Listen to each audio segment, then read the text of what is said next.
Hello, I'm Professor Carafit. I'm your Bio 1441 or Bio 2 instructor, and I want to talk to you a little bit about Blackboard, the syllabus, things like that, especially since this semester our first lecture is virtual, and I'm still not certain on how we're doing the labs, if we're going to do them as normal, if we're going to split into an A-B format and have half the students in there.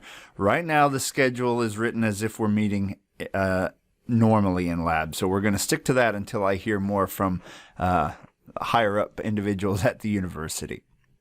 All right, so if we're on Blackboard, I think you'll probably start in Blackboard in the announcements page. This is where I put in announcements where I'm like, hey, don't forget to do this assignment, or hey, read this chapter, or hey, there's a cool thing going on campus tonight, or whatever. I put them often in the announcements, and I often will also email them to you through Blackboard, but you can set up push notifications in Blackboard to find out when assignments are uploaded, when announcements are made, things like that as well.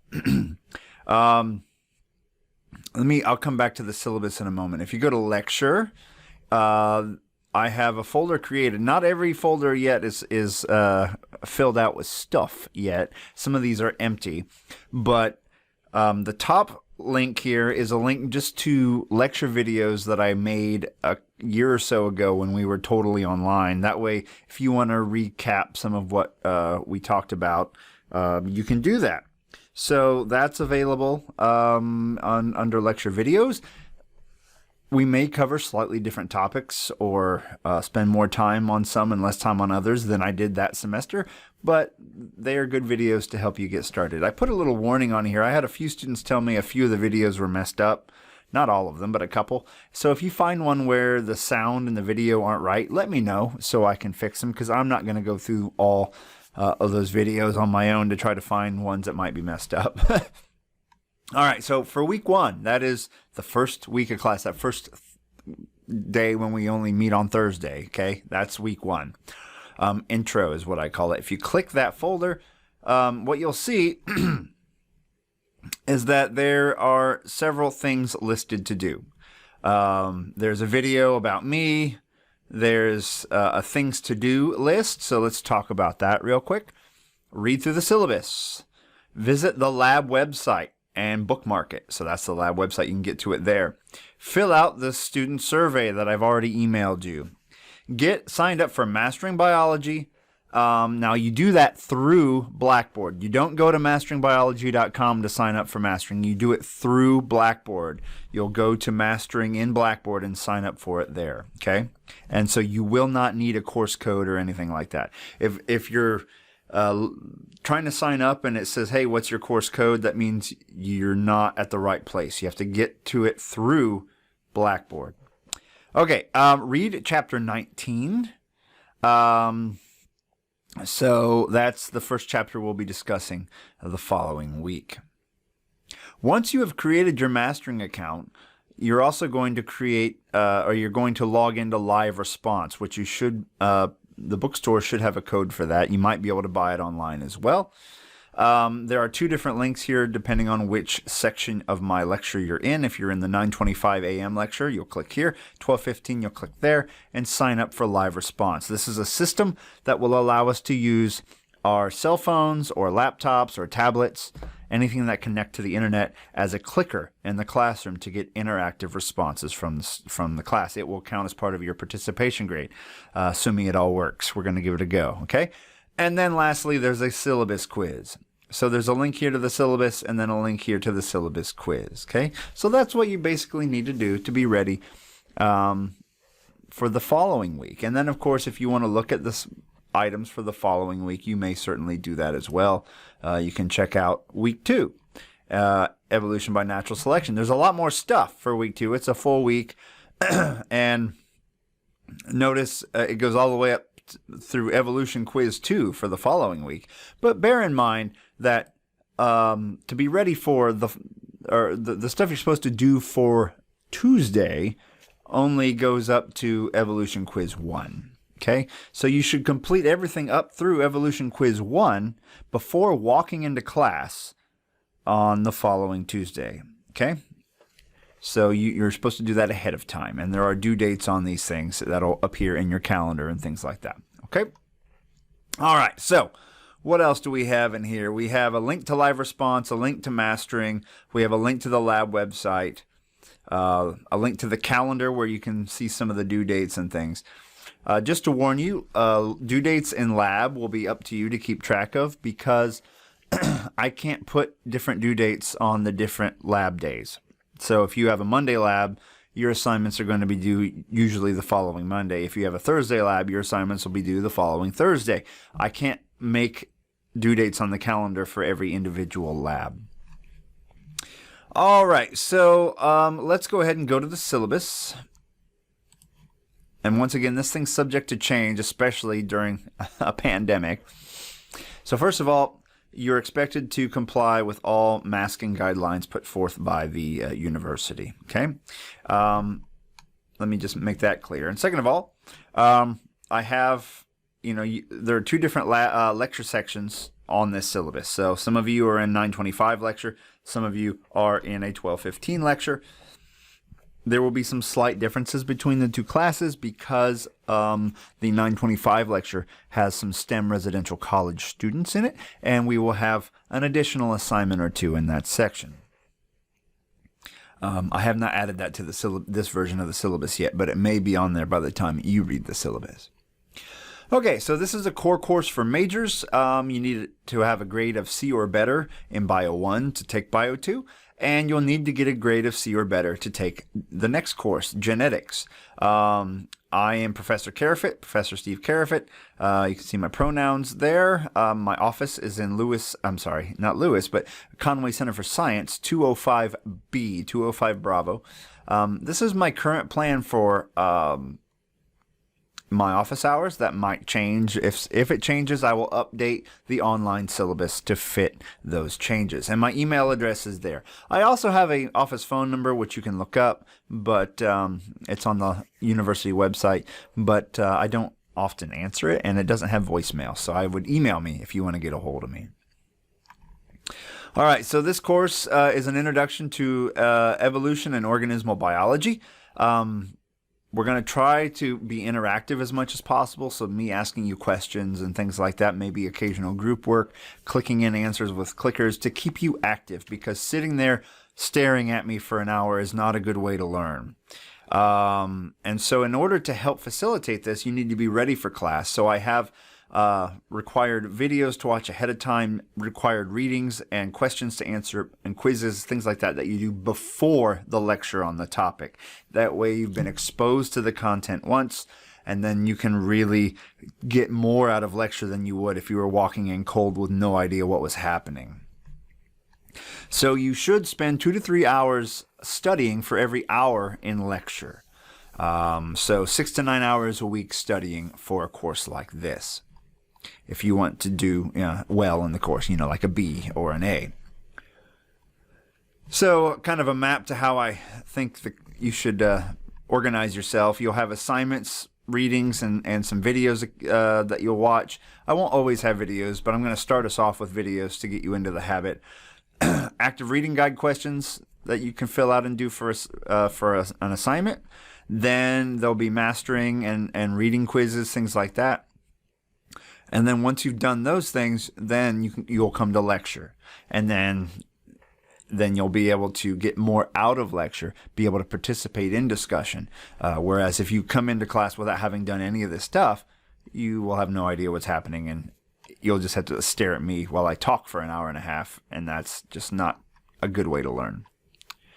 What do you need? You need to have Biology in Focus 3rd edition with Modified Mastering Biology. Modified Mastering is the one that works through Blackboard. You can have a physical text or an e-text. I recommend physical text if you can afford it, but there are a few physical texts on loan at the library, so you can go to the library, or on hold at the library. You can go to the library. You can't take them home, but you can read them at the library, because a lot of students I know don't care for e-texts, but they're cheaper, so a lot of folks buy them anyway. You'll need the Pearson Live Response Code and an internet-capable device, such as a Kindle Fire or a cell phone or whatever. You'll also need the lab manual. And I also ask that you have a calculator, not a graphing calculator. You can't use graphing calculators on the exam. Just a standard scientific calculator. It's like $5, okay?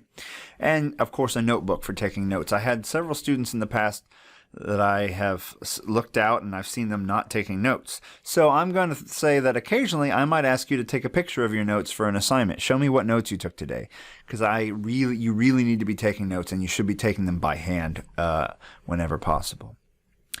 How is the course graded? 70% of the course grade is lecture, and 30% of the course grade is lab. And so lecture exams will be 80% of your lecture grade, and then 20% of your lecture grade is participation, and that consists of live response, mastering biology, guided reading questions, things like that. Makeup exams are not given in this course. I don't do makeup exams. If you miss for excusable reasons, then the weight of the next exam will be doubled to make up for the point difference. Okay? There's more information on that here. And bear in mind that also I do provide Scantrons, so you do not have to do that yourself. There's more detail there that you should check out. Lab grade, 30% of the course grade is your lab grade. By course grade, I mean lecture and lab combined. The grade that will be on your your transcript. Lab assignments are worth 70% of the grade, and then assessments such as quizzes and things like that will be 30% of your lab grade. Here's the grading scale. 90 to 100 is an A, 80 to 89.9 is a B, so on and so forth. Work hard from the beginning. So many students wait till the end of the semester, then ask how they can get a better grade. At that point, it's too late. So let's work together. And I've designed this course to help you succeed by getting you into the material before lecture begins.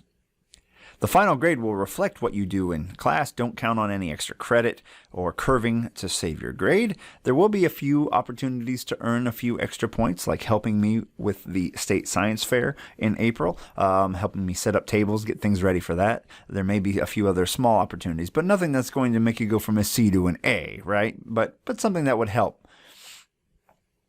If you believe something has been graded incorrectly, please bring it to my attention, or if it's a lab assignment and you have a TA, bring it to your TA's attention after 24 hours, but within 96 hours. So don't say, what's this? Why is this graded this way immediately?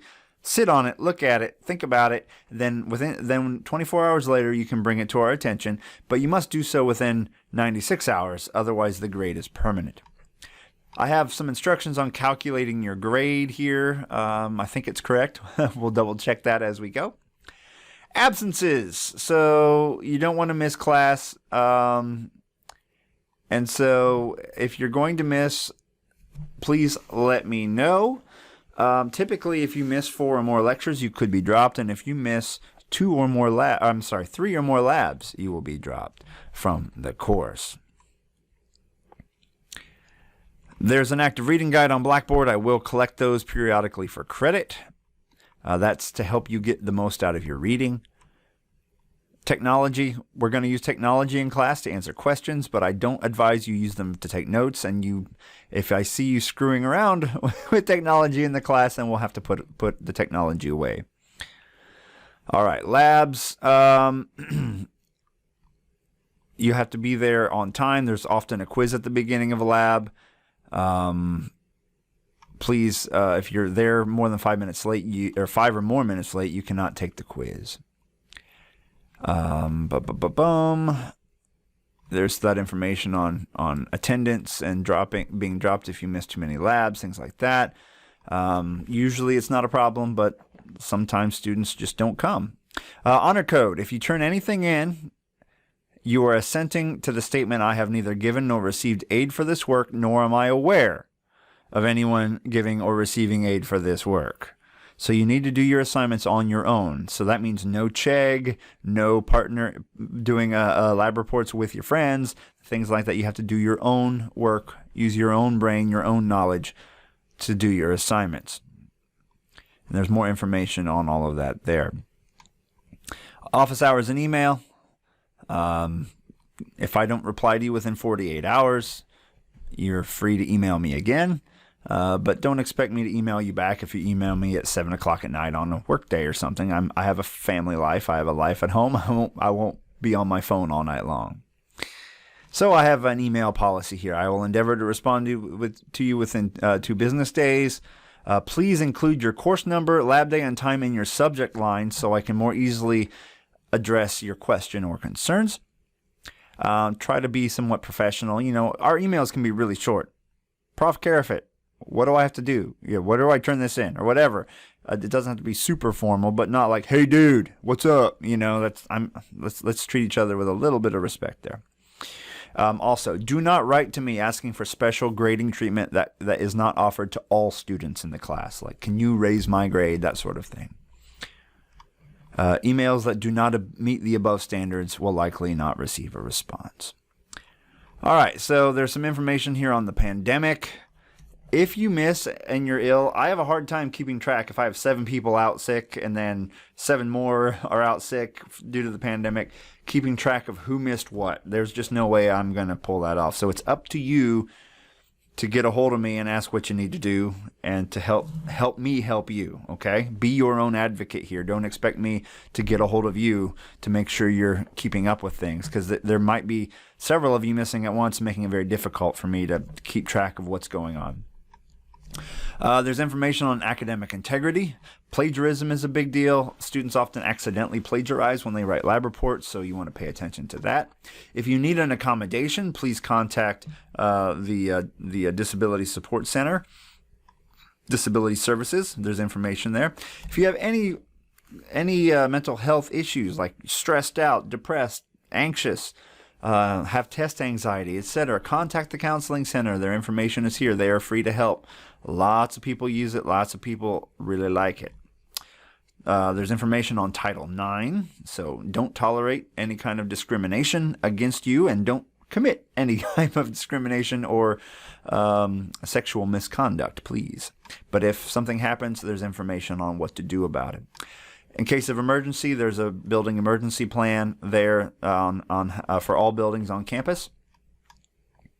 And at the end of the semester, I'll ask that you fill out an evaluation for me, and if you have a TA, for your TA, so we can better serve the next class that we teach.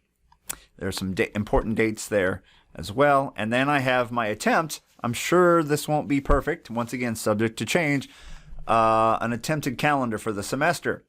Week 1, that's the first day of class. We're going to do an introduction. You should read the syllabus. Week 2, I have my best attempt to break it down by Tuesday and Thursday and what you should read for each day to be prepared for class. So that reading should be done before you walk into the room. At the minimum, you should go through and at least read the chapter summary and skim, but you should really read the chapter. Otherwise, you won't be able to do the guided reading questions very well, things like that. I want you to have seen the material and thought about it, maybe even taken notes on it, ideally, before you walk into the classroom. Over here on the side of this, I also have lab. So right now, the first lab is scheduled for the week of January 25th. You'll have to look at when your lab day is. Don't confuse your lab day for your lecture day. And the first assignment will be only 5 points, and there's information there on that plan. This might change as things progress. Okay, I also have our major learning goals for the course down below if you want to review those, but I think that's enough. This has been a long video. Thanks for sticking with me, and you can join me on that Zoom chat on Thursday if you have any questions.